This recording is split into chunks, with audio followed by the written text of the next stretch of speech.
அன்புள்ள ஆண்டவரே, மீண்டும் இந்த நல்ல ஆசீர்வதிக்கப்பட்ட நல்ல நாளுக்காய் உம்மை துதிக்கிறோம்.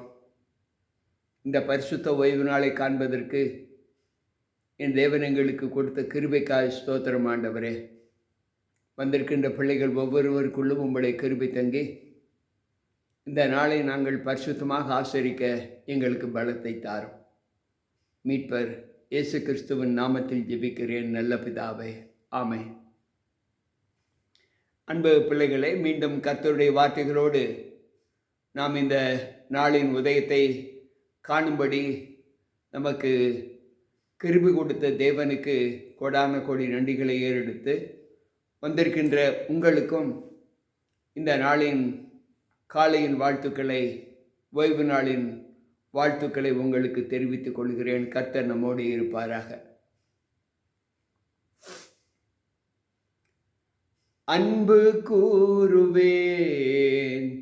இன்னும் அதிகமாய், ஆராதிப்பேன் இன்னும் ஆர்வமாய். அன்பு கூறுவேன் இன்னும் அதிகமாய், ஆராதிப்பேன் இன்னும் ஆர்வமாய். உம்மை முழு உள்ளத்தோடு ஆராதிப்பேன், முழு பலத்தோடு அன்பு கூறுவேன். ஆராதனை ஆராதனை ஆராதனை ஆராதனை ஆராதனை. எபினேசரே எபினேசரே, இதுவரையில் உதவினீரே. எபினேசரே எபினேசரே, இதுவரையில் உதவினீரே. இதுவரையில் உதவினீரே. உம்மை முழு உள்ளத்தோடு ஆராதிப்பேன், முழு பலத்தோடு அன்பு கூறுவேன். ஆராதனை ஆராதனை ஆராதனை ஆராதனை ஆராதனை. எல்ரோஹி எல்ரோஹி, என்னை கண்டீரே நன்றி ஐயா. எல்ரோஹி எல்ரோஹி, என்னை கண்டீரே நன்றி ஐயா. என்னை கண்டீரே நன்றி ஐயா. உம்மை முழு உள்ளத்தோடு ஆராதிப்பேன், முழு பலத்தோடு அன்பு கூறுவேன். ஆராதனை ஆராதனை ஆராதனை ஆராதனை ஆராதனை. யெகோவா ரஃபா யெகோவா ரஃபா, சுகம் தந்தீரே நன்றி ஐயா. யெகோவா ரஃபா யெகோவா ரஃபா, சுகம் தந்தீரே நன்றி ஐயா. சுகம் தந்தீரே நன்றி ஐயா. உம்மை முழு உள்ளத்தோடு ஆராதிப்பேன், முழு பலத்தோடு அன்பு கூறுவேன். ஆராதனை ஆராதனை ஆராதனை ஆராதனை ஆராதனை. அன்பு கூறுவேன் இன்னும் அதிகமாய், ஆராதிப்பேன் இன்னும் ஆர்வமாய். உம்மை முழு உள்ளத்தோடு ஆராதிப்பேன், முழு பலத்தோடு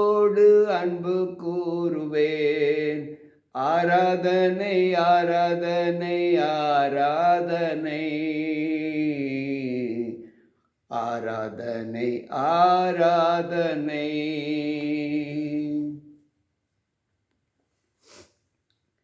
கர்த்தருடைய நாமம் மாத்திரம் மகிமைப்படுவதாக. இந்த நாளிலும் தேவ சத்தியத்திற்குள்ளாய் நாம் கடந்து செல்வோம். இந்த நாளின் தேவ சத்தியத்தை குறித்து தெரிந்து கொள்ளப்பட்ட வேத பகுதி லூக்கா எழுதின நற்செய்தி நூல் 10வது அதிகாரம் 41-42 வசனம். இயேசு அவளுக்கு பிரதியுத்தரமாக, மார்த்தாளே மார்த்தாளே, நீ அநேக காரியங்களை குறித்து கவலைப்படுகிறாய். தேவையானது ஒன்றே. மரியாள் தன்னை விட்டு ஈடுபடாத நல்ல பங்கை தெரிந்து கொண்டாள் என்றார். ஆண்டவராகிய தேவன் பத்தானியா கிராமத்திற்கு செல்லும்போது அங்கு மார்த்தாளுடைய இல்லத்திலே அவர் தங்கி செல்லுவார். இதே போல அன்றைய தினம் அவர் மார்த்தாளுடைய இல்லத்திற்கு சென்று விட்டார். ஆண்டவர் வந்து விட்டார் என்று சொல்லி அவருக்கு ஆகாரம் செய்வதிலே தன்னை பணியில் அமர்த்தி கொண்ட மார்த்தாள் பணி செய்கிறாள் தனியாக. அவள் சகோதரி ஆண்டவருடைய பாதத்தில், மரியாள் ஆண்டவருடைய பாதத்தில் உட்கார்ந்து வேத போதனைகளை கேட்கிறார். மார்த்தாள் ஆண்டவரை பார்த்து, ஆண்டவரே, நான் தனி ஒருத்தியாக பணி செய்து கொண்டிருக்கிறேன். அவளும் என்னோடு வந்து எனக்கு உதவியாக இருந்தால் இருவரும் பணியை முடித்துவிட்டு வார்த்தைகளை கேட்போமே என்று கேட்டு சொல்லுகிறார். நல்ல ஒரு செய்திதான், நல்ல ஒரு கேள்விதான். ஆனால் அதற்கு மறுமொழி விடை நம் ஆண்டவர் சொல்லுகிற வார்த்தை என்னவென்றால், மார்த்தாளே மார்த்தாளே, நீ அநேக காரியங்களை குறித்து கவலைப்படுகிறாய் என்று சொல்லுகிறார். அன்பு பிள்ளைகளே, உதவி செய்வது கவலைப்படுவதா? நம் வீட்டிற்கு யாராவது விருந்தினர்கள் வந்துவிட்டால் அவர்களை கவனிப்பதில் நாம் எவ்வளவு அக்கறை காட்டுகிறோம். தமிழருடைய நல்ல பண்பு அது. இந்த குணம் இயற்கையிலேயே நமக்கு ஆண்டவர் கொடுத்த, தமிழர்களுக்கு கொடுத்த ஒரு நல்ல குணம். ஆனால் வேதம் என்ன சொல்லுகிறது என்றால், கர்த்தத்துவத்தை அறிவதற்கு, தெய்வீக சப்தத்தை கேட்பதற்கு, ஆத்மீக வாழ்வில் நாம் ஜீவிப்பதற்கு நாம் எவ்வளவு அக்கறை காட்டுகிறோம் என்பதுதான் முக்கியப்படுத்தக்கூடிய ஒரு விஷயம். மத்தேயு 6வது அதிகாரம் 33வது வசனம் சொல்லுவதை நாம் எல்லோரும் அறிவோம். முதலாவது, தேவனுடைய ராஜ்யத்தையும் அவருடைய நீதியையும் தேடுங்கள், அப்பொழுது இவைகள் எல்லாம் உங்களுக்கு கூட கொடுக்கப்படும் என்று சொல்லுகிறார்.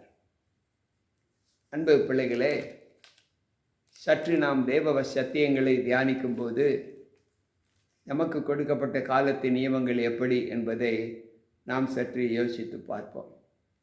லூக்கா எழுதின நற்செய்தி நூல் 8வது அதிகாரம் 14வது வசனம். முள்ளுள்ள இடங்களில் விதைக்கப்பட்டவர்கள் வசனத்தை கேட்கிறவர்களாய் இருக்கிறார்கள். கேட்டவுடனே போய் பிரபஞ்சத்திற்குரிய கவலைகளினாலும் ஐஸ்வர்யத்தினாலும் சிற்றின்பங்களினாலும் நெருக்கப்பட்டு பலன் கூடாது இருக்கிறார்கள். முள்ளுள்ள இடங்களில் விதைக்கப்பட்டவர்கள் வசனத்தை கேட்கிறவர்களாய் இருக்கிறார்கள். கேட்டவுடனே போய் இந்த பிரபஞ்சத்திற்குரிய கவலைகளினாலும் ஐஸ்வர்யத்திற்கு உரிய சிற்றின்பங்களினாலும் நெருக்கப்பட்டு பலன் கொடுக்காது இருக்கிறார்கள் என்று ஆண்டவர் சொல்லுகிறார். சற்று யோசிப்போம். நாம் தமிழில் ஒரு நல்ல பழமொழி ஒன்று உண்டு. என்னவென்றால், எல்லா நிலைகளிலும் நாம் யாருக்கு முக்கியத்துவம் கொடுக்க வேண்டுமோ அந்த முக்கியத்துவத்தை நாம் கண்டிப்பாக கொடுக்க வேண்டும். உலகமே நமக்கு ஆதாயப்படுத்தப்பட்டாலும் அந்த உலகத்தின் ஈடுபாடுகளிலே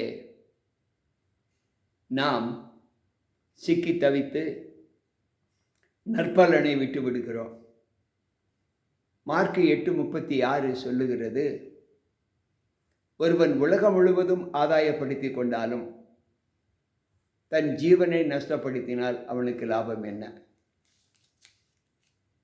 அன்பு பிள்ளைகளை, இன்றைக்கு நம்முடைய வாழ்க்கையில் நாம் ஆண்டவருக்குள் நிலைத்திருக்கிற அனுபவம் நம்மை தேவ சமூகத்தில் எப்படி ஈர்க்கிறது என்பதை சற்று யோசித்து பார்ப்போம். ஆண்டவர் சொல்லுகிறார், எல்லாவற்றுக்கும் மேலான தேவ சமாதானம் நம்மை எந்த அளவு ஆட்கொள்ளுகிறது என்பதை சற்று யோசிப்போம். உங்கள் லூக்கா 21:34 சொல்லுகிறது, உங்கள் இருதயம் பெரும் திண்டியினாலும் வெறியினாலும் லௌகிக கவலைகளினாலும் பாரம் அடையாதபடிக்கு நீங்கள் நினையாத நேரத்தில் அந்த நாள் உங்கள் மேல் வராதபடிக்கும் எச்சரிக்கையாயிருங்கள்.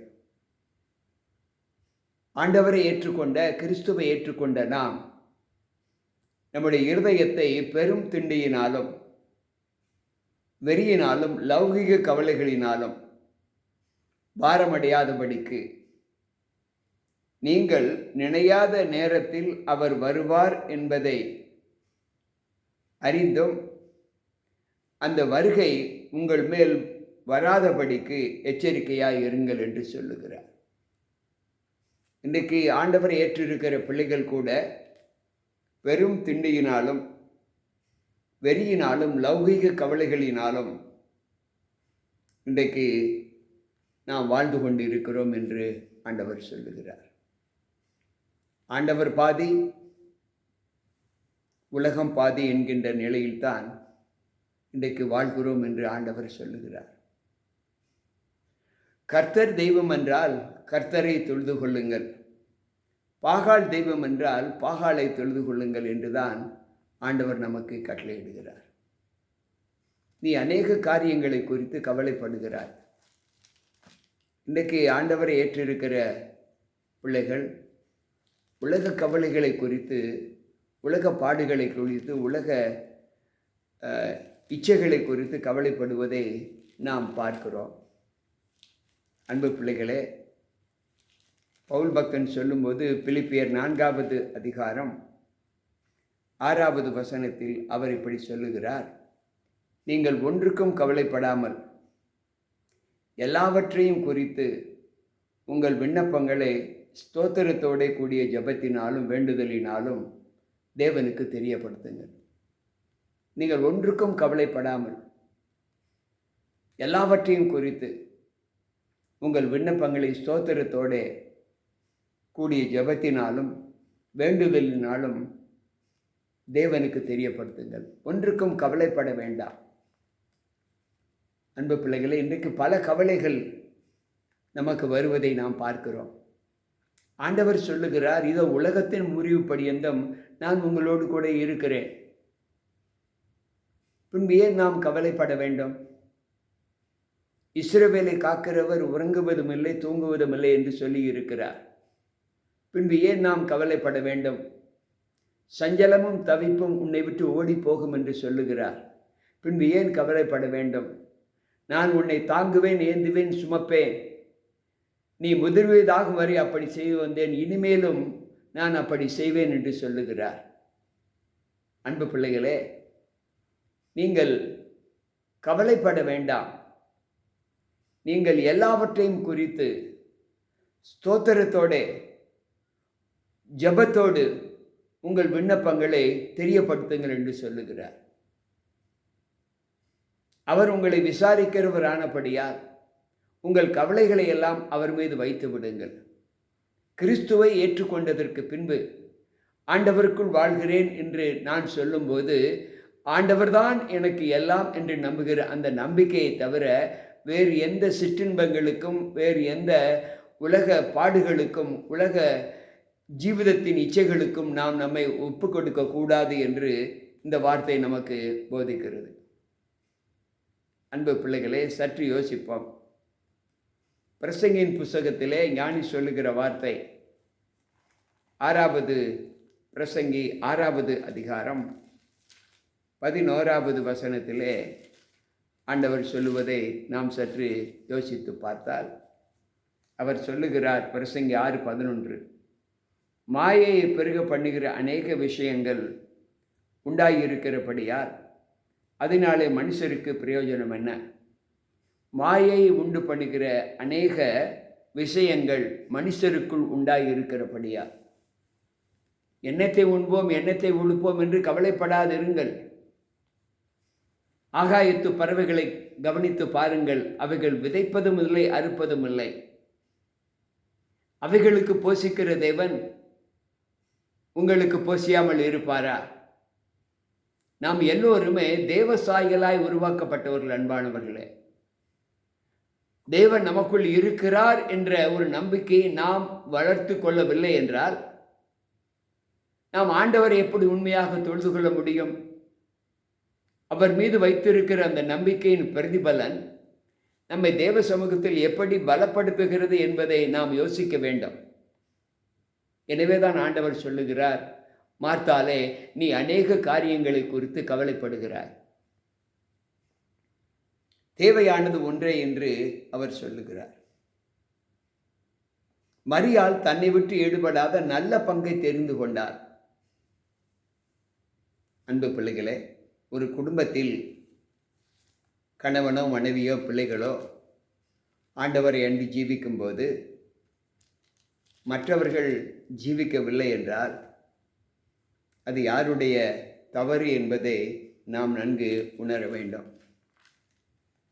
யோவான் 6வது அதிகாரம் 27வது வசனம் சொல்லுகிறது, அழிந்து போகிற போஜனத்திற்காக அல்ல, நித்திய ஜீவன் வரைக்கும்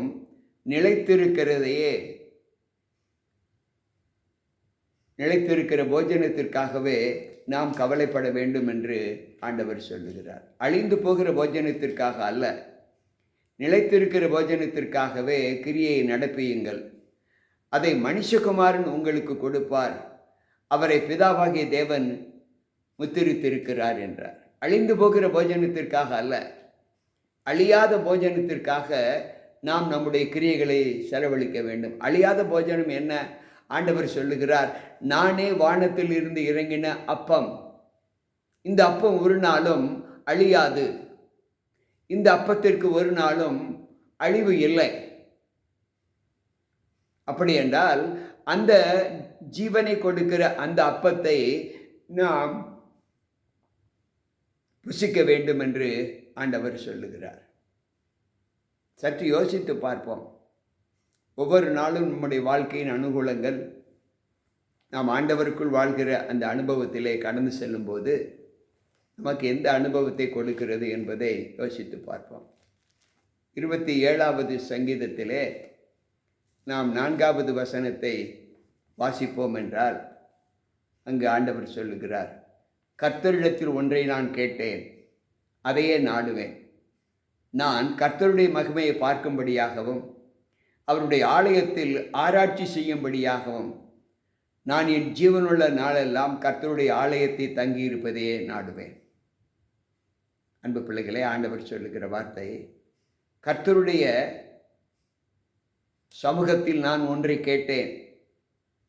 என்னவென்றால், தேவனுடைய ஆலயத்தில் வீற்றிருந்து அவருடைய வார்த்தைகளை தியானிப்பதுதான் என்னுடைய முதல் நோக்கம். அதை தவிர இந்த லோகத்தில் எனக்கு ஒன்றும் இல்லை. இதை மரியாள் தெரிந்து கொண்டாள் என்று ஆண்டவர் சொல்லுகிறார். 26வது சங்கீதம் 8வது வசனம் சொல்லுகிறது, கர்த்தராகிய ஆண்டவரே, உமது ஆலயமாகிய வாசஸ்தலத்தையும் உமது மகிமை தங்கிய ஸ்தானத்தையும் வாஞ்சிக்கிறேன்.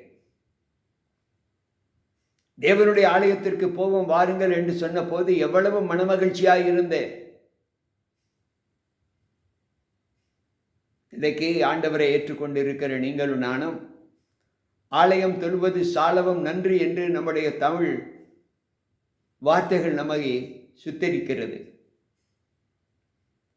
இன்றைக்கு தேவனுடைய பிரசன்னத்தை விரும்புகிற பிள்ளைகள் எவ்வளவு ஆசீர்வதிக்கப்பட்டு இருப்பார்கள் என்பதை நாம் எல்லோரும் நன்கு அறிந்திருக்கிறோம். 65வது சங்கீதம் 4வது வசனத்தை வாசிப்போம் என்றால், அங்கு ஆண்டவர் சொல்லுகிறார், தம்முடைய பிரகாரங்களில் வாசமாய் இருக்கும்படி நீர் தெரிந்து கொண்டு சேர்த்து கொள்ளுகிறவன் பாக்கியவான்.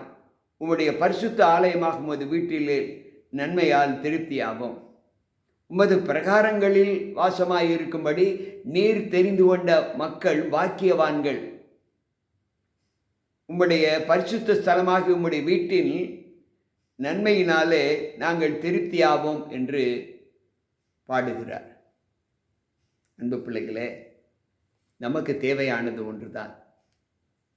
அந்த தேவை என்னவென்றால், தேவனுடைய வார்த்தையை நம்பி ஜீவிப்பதுதான் நமக்கு தேவை என்று இங்கு ஆண்டவர் சொல்லுகிறார். லூக்கா நற்செய்தி நூலை நாம் வாசிப்போம் என்றால், அங்கு 18வது அதிகாரம் 22வது வசனம் சொல்லுகிறது.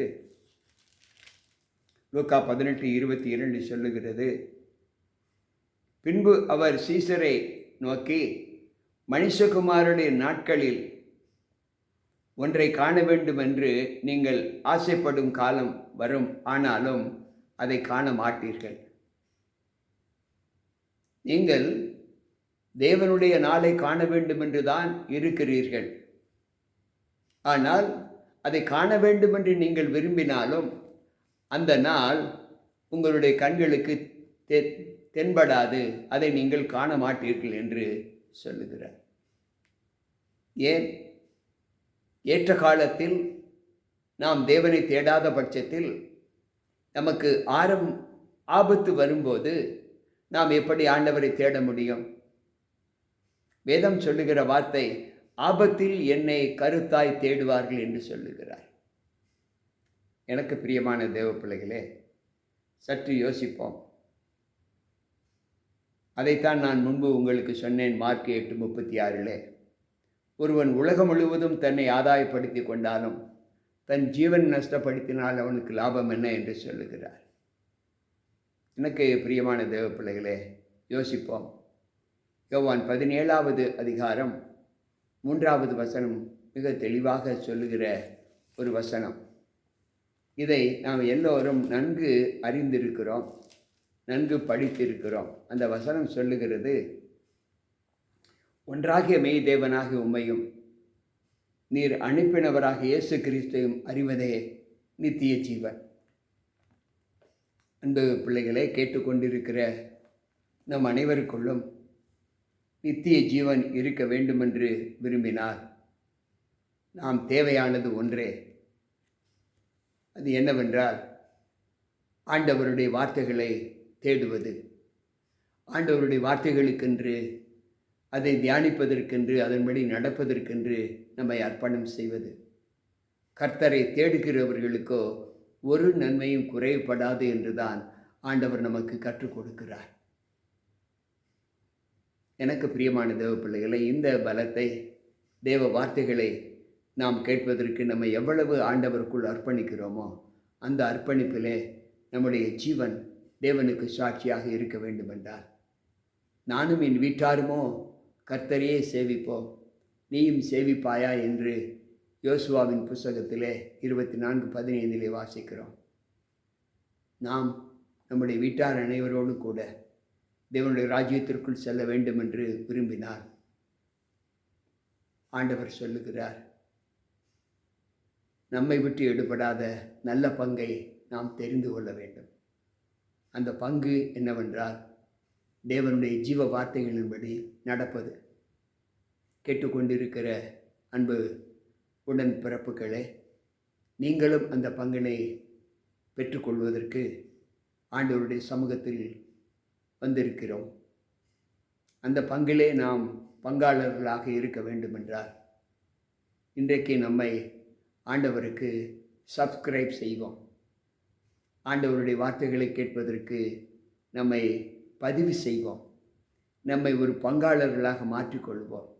நம்முடைய அடையாள அட்டையை அவருக்கு கொடுப்போம். ஆண்டவரே, இன்றைக்கு ஜீவ வார்த்தைகளை நான் தேடுவதற்கு என்னை அடையாளப்படுத்துகிறேன், இன்று நான் பதிவு செய்கிறேன் என்று சொல்லி தேவ சமூகத்தில் ஜெபிப்போமா?